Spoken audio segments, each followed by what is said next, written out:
both surprised by the way we looked. The years have changed us too. Hello again. Welcome to another episode of Gung Ho. It's December 6th, 2024. I'm here with my good friend Jim Henry, an investigative journalist, and I call him a true believer in democracy. Yeah, So, such as it is. all right. Good to be here. It's a lot to talk about. You want to start with why the Democrats lost the election? Well, I mean, a lot of people are talking about that. I think what we got to focus on is what's going to happen now. And we've seen a signal, from Trump's appointments. It's basically kind of a clown car. The people are a wide range of very unqualified people across the board, from the governor of South Dakota, taking over the whole Department of Homeland Security, the woman who shot the dog, Hagsmith, the new Department of Defense appointee, who has a rather troubled background in terms of women and drink. We have the new appointee to be the head of the FBI, who's best described as someone who keeps enemies lists and is going to kind of come after so-called Trump enemies, including journalists. So, there's just, as far as I can tell, Trump has already had to reverse himself on several appointments, but it's really, the world is just shocked at how bad these appointees are. And then going forward, his economic plan just doesn't make any sense. It doesn't add up. He's promised people to make America great again, to reduce inflation, to fix the budget deficit, but he also wants to extend his $4.6 trillion tax cuts that he enacted in 2017. And those will create a massive hole in the budget deficit. And then he's assigned Elon Musk and Vivek, totally innocent of any experience in government, to go out and hack the government budget. They're basically, have no experience in dealing with the government budget. And so we're going to see Civil War surgery on the federal budget. When do those tax cuts come to an end? 2025. But the Republicans are now talking about extending them.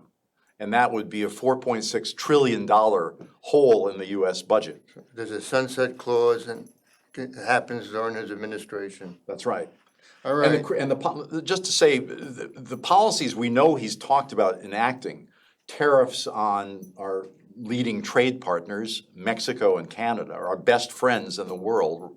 We've had long, peaceful relationships. That's one of the reasons the United States has succeeded. We have relationships with our closest trading partners, Canada and Mexico, that have been, there's lots of problems with the border and fentanyl and that kind of thing, but the basic fact is we haven't been at war with our neighbors, unlike most European countries, since the founding in the 1780s. And secondly, these tariffs are not going to substitute for eliminating the corporate income tax, which is what he's trying to do. So we're going to increase the budget deficit. The tariffs are actually going to increase inflation because they're going to be paid in the first instance by U.S. consumers who are consuming foreign. Where does it go after exports. we pay? Well, it'll be paid by us in the form of higher prices to the U.S. Treasury to go into the black hole called the U.S. budget deficit that he's created with all these tax cuts. So one way to look at what Trump is about to do is he's about to replace a progressive income tax system, which we've had since 1914, with a flat tax or a regressive tax paid for by tariffs, most of which are paid by middle-class people that elected him. The same people that voted for him are now going to bear the burden of the tax system, and they're going to transfer a lot of wealth to major corporations and wealthy people who are going to get big tax cuts. Corporatocracy? it's a corporatocracy, it's an oligocracy. You can tell any number of fancy academic words for it, but it just ain't right. It ain't just, it ain't fair. It isn't what America's all about. He's won the Palestinians in Gaza. He's won them. He's going to come after the Palestinians in Gaza even more than Netanyahu already has. If he's certainly going to back Netanyahu, but he's also going to cut off the Ukrainians who are fighting for their lives against the Russians. Because at the end of the day, the fact is that Trump is very sympathetic to Vladimir Putin. Why is that? Well, you and I know quite well the story about how Trump resurrected himself in the early 2000s after he'd had 6 bankruptcies and no bank would lend to him in the 1990s. He depended on money from Deutsche Bank, which was very close to Russia, and from a lot of oligarchs from places like Kazakhstan, who were pouring money in by virtue of people like Felix Sater and Dmitry Rybolovlov, who bought Trump's house in 2008. It's common knowledge to us, right? That A lot of funny money went into the Trump revival. All of the attention was on Russia's intervention in the U.S. In 2016 was around its alleged intervention in the election. That wasn't the story. The story was financial crime, money laundering that was going on into the Trump Soho and other places. That went by the boards, and the Justice Department under Biden dropped the ball. They did not prosecute it. The feds, we know, made a deal with Felix Sater, who is one of Trump's main business partners from 2000 to, I don't know, maybe 2015. One of his main business partners was an FBI informer born in Russia and money laundering with Trump under the protection of our government. Yep. That's what really happened, and nobody. Well, I'm not a Democrat. I mean, I'm an independent, actually a registered Republican. But the only way Trump could have survived was that he got a pass from the Justice Department. So now going forward, what we have to understand is that this was not a popular mandate that Trump won. He got 49.9% of the vote as of this morning, the popular count in the country. He won the Electoral College because he basically took 3 blue states, Pennsylvania, Wisconsin, and Michigan, by a grand total of 230,000 votes. So if Kamala had moved the dial in those states by a 0.1% of the vote, she would have won. So this was a very close election, but he's going to treat it as if it were a popular mandate, that all Americans really understood they're about to kill Social Security, that they're about to hack the heck out of the Justice Department, cancel the FBI. Go after Medicare. Go after Medicare and Medicaid and all these programs. We don't even know because Elon Musk, this billionaire, unappointed, unelected to anything ever, is driving the train. And I assume his whatever stocks he has, like Tesla, must have gone. Tesla's gone from in the last since November 6th, the election. Tesla has appreciated by $160 billion in market cap. It is gone. The stock has gone to 265. An enormous increase. It's the biggest increase among all of the stocks on the NASDAQ stock market. And it's not because Tesla is valuable. Its revenues have been shrinking. It's looking forward to losing the EV subsidies. No, people just think that that Musk has his hands on the levers of power, and he's going to do things like legalize self-driving cars. Nobody needs self-driving cars. That isn't a demand we need. Tesla needs it because they're losing competitive advantage to the Chinese, and the ratio of their free cash flow, levered free cash flow to their market cap is now 1,900. So having, It's the most overvalued company on the market going forward. So unless unless Musk delivers, based on manipulating federal contracts and federal regulations, Tesla's going to crash. that's a conflict. Oh, absolutely, direct, clear conflict. There are so many conflicts within this administration, you just can't begin. He's appointed billionaires, totally unqualified to posts in the government that are. Well, it's about, certainly it's about money. Trump is making out with all these billionaires supporting him. Well, his own company is appreciated in value, even though it has no cash flow. True Social is its only property. So if you were a wealthy person, you could be making a lot of money now by investing in the market. Well, you've seen people like Jeff Bezos, who owns Amazon, basically going on bended knee to Donald Trump, saying, "Oh, you're going to do great things for the country." In hindsight, he actually overturned the Washington Post decision to endorse Kamala because he was afraid, and he sees Elon's space company getting contracts that he wanted to get for his. Billionaires like to go to space because nobody wants them here. They're not very pleasant. But Amazon is, sort of a leader in this whole AI field. And what people need to understand, this is a tidal wave coming down. It's going to descend on us very quickly. The whole artificial intelligence revolution. Under Trump, it'll be totally unregulated. But we're talking about 85 million American jobs disappearing in the next 4 years. We're talking about the top 7 companies in AI are now worth $20 trillion. That's an increase of 12 trillions in just 1 year, based entirely on artificial intelligence. And the only way they can recover the $250 billion a year they're spending is by selling applications that get rid of jobs. So this is another wake-up call to Trump's supporters. They're going to suddenly understand that AI is totally unregulated, that What about surveillance? it's going to be surveillance, it's going to be interfering with your right to privacy, it's going to be fake news, it's going to be fake dates. There's a lot of young guys on the internet going on and dating artificial robots on the internet and actually falling in love with these people. It's a travesty what's What's it going going to on. do to freedom of speech? Well, it's going to destroy journalism. It's going to make it very difficult to know when you're tuning into something, whether it's fake news or not, whether the videos are real, whether the information is real. And journalists are going to have a hard time competing.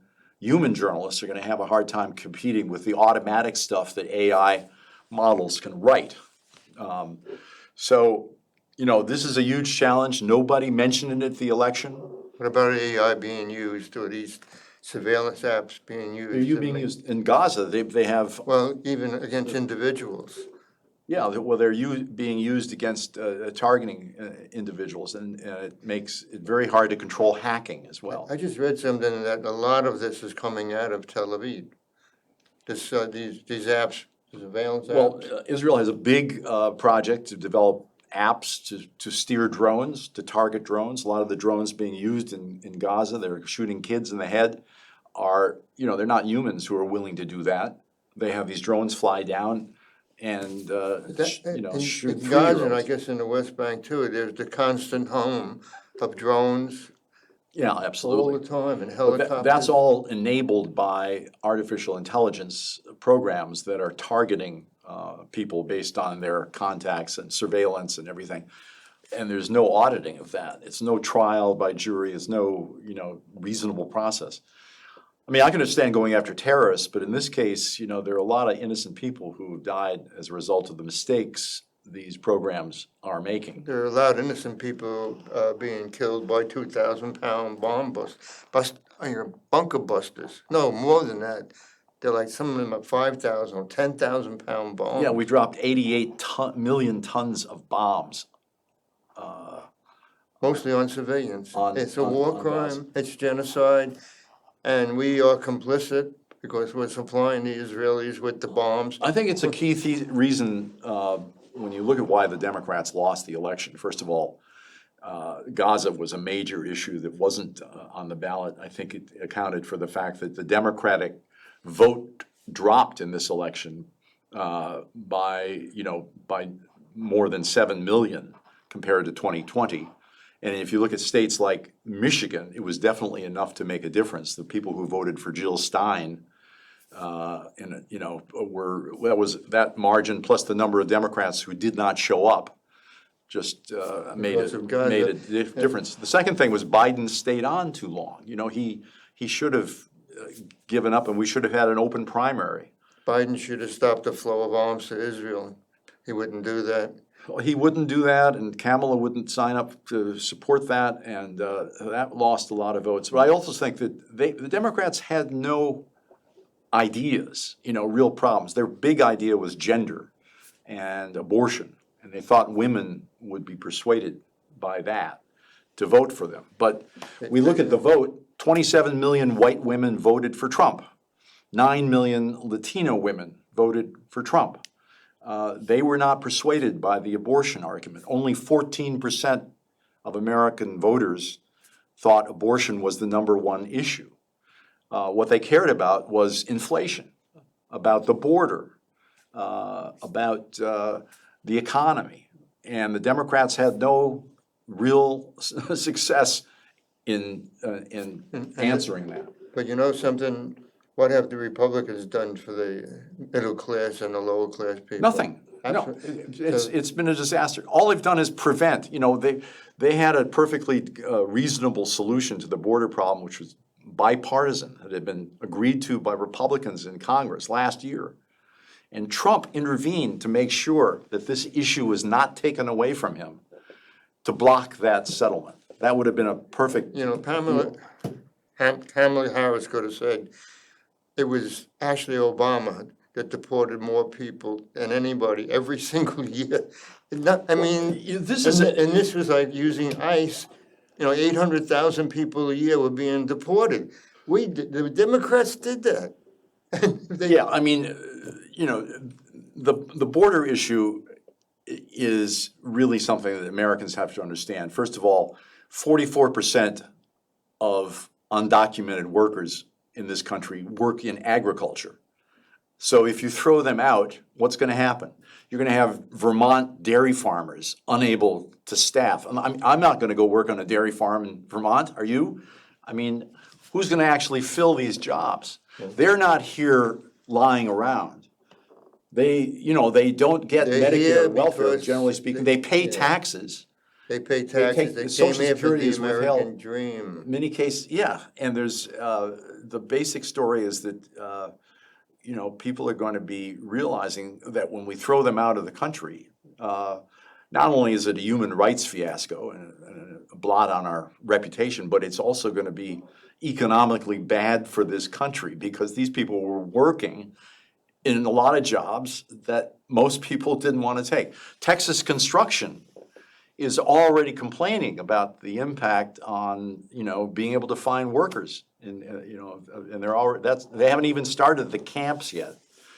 But this is an excuse for Trump to essentially stay in power by implementing a kind of martial law scenario in which he has all kinds of militarized police and National Guard intervening directly in people's civil rights, searching, stopping people on the street to see what their documents are. The reason that he's doing this is the same reason that Hitler in 1933, as soon as he was appointed chancellor, they had the Reichstag fire, and it was an excuse to declare martial law. Because he knew he didn't have an economic plan that made sense. He couldn't keep his promises to his followers on that level. He had to have an excuse to seize power.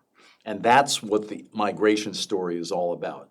It's an excuse for Trump to seize power. I'm going to call this a Jim Henry show. Well, I'm sorry. It's great. I'm shutting up now. It's great. No. maybe 4 or 5 days ago, I said to my wife, Nikki, Biden should issue blanket pardons for thousands of people to preempt Trump going after these people. And now it's in the news that he should do this. And I hope he has whatever it takes to do this, because being the subject of an investigation by the government could ruin your life for good and put you away. And I know, even without Trump, the government can come after someone and who's innocent and put them away or put them down or make their life miserable. So Biden's got to step forward, start with Patel's hit list and expand it to journalists and commentators, and protect people before Trump can go after them. Letting his son get it pardoned, I mean, that's a given. He should have done that, no problem. He's got to take care of other people now. They really are in danger. Trump is like a maniac. He's power crazed. He's a sociopath. He's a narcissist. He doesn't give a damn about anybody or anything. And he's telling us he's going to come after us. Believe him, he's going to do it. So Yeah, the great thing about history is that you can actually go back and see examples of earlier tyrants. And the best example I can think of is Adolf Hitler, who actually told people exactly what he was going to do beforehand. And then they were surprised to see, hey, he did it. He did exactly what he threatened to do. And in case of Trump, I think we should take him at his word. Oh, absolutely. He's a menace, and I don't think he'll respect those pardons. I think he will be in power, and he will have under the ruling that his Supreme Court gave, something. he will try to get around those pardons. Well, I'm assuming that if that happens, that there'll be lawyers out there that are going to defend these people. It's still going to be a nightmare for these people. Any type of prosecution on any level is a nightmare. I'm not counting on the courts or the lawyers in this case. I think that what we have to count on is good old-fashioned American resistance, which is an American tradition. We've also always resisted tyranny, especially when it was foreign-inspired tyranny like this one is. The biggest beneficiaries of Trump are Putin, Bibi Netanyahu, and actually, Bolsonaro in Brazil, who has now been indicted, but they're going to try to get him off. This has been a victory for tyranny. I want to just say a couple of things. We know, and people don't believe us, that the feds had a hand-off attitude about Trump for a long, long time, and that when Mueller was appointed special counsel to investigate Trump's ties to the Russians. He purposely avoided his financial connections to the Russians. So Trump's got to pass, and all this thing with Jack Smith, that prosecution, it was all going to go away because our FBI put an FBI informer born in Russia in Trump Tower for maybe a dozen years. They put him there. And that's what they've been covering up all this time, and we are the collateral damage. Because of our government, the FBI, Department of Justice, federal judges, and a few victims that are lawyers that we know personally, Fred Oberlander and Rich Lerner, we have this Trumpkenstein, we have this monster. We did it. And Well, I think the good news here is that we've just seen examples in Korea and in Georgia, where there was mass resistance to tyranny, and that succeeded. So that it's kind of up to the masses of Americans to basically say no to any attempt to impose martial law. That's the only thing they can defend. In our us. Declaration of Independence, we have the right to rise up against a tyranny. It's right there. The problem is, do we have the courage? Do we have the arms? Do we have the organization? But it's there. We can rise up. against a tyranny, meaning the tyranny of our government. We Yeah, I can't mean, do the that. first preference is always to have the legal route and to defend in the courts and all this thing, but I'm just saying. Bottom line. Bottom line is when the tyrants decide they don't respect the law or human rights, which is a more fundamental right, you know, the great American tradition is to stand up and to resist, and that's protests. That's Yeah, just, but it's nonviolent protests. remember at the beginning of, our independence, the Americans took on the most powerful nation in the world, uh, and they beat them because they fought for their homeland. They fought on American ground. Yeah. That was a big factor. Well, we have a lot of persuading to do. I mean, we have to first of all get the Democratic Party to actually go back to representing ordinary Americans and speaking out and indicting people when they're guilty of crimes. That would have been great. I said years ago that the Democrats had lost connection to their base, and so did the Republicans. But the Republicans, over and over again, are able to con their base that they're looking out for them, and it's a goddamn lie. They're not looking out for middle class and lower class people, but they get away with it. They got people to elect people that really don't give a damn about them. Well, I think it's not just a Republican thing. It's cuts across. No, it doesn't. There's a whole mass of people who are. It's hard to describe them as the liberal Republicans we grew up with in New York. I mean, John yes. Lindsay and No, I mean those that class of Republican I think always stood the elite Democrats. Yeah. Basically, everybody thinks they are in control of the Democratic Party, and the base don't respect them, and they won't vote for them. That's a big problem. My dad used to put it very simply. The Democrats are for the working man, Republicans are for the rich man. That's it. And they were also the Democrats were always anti-fascist. I mean, that's why we entered World War II, because FDR, against a lot of these MAGA types. We're done, Jim. You know, We're done. so, okay.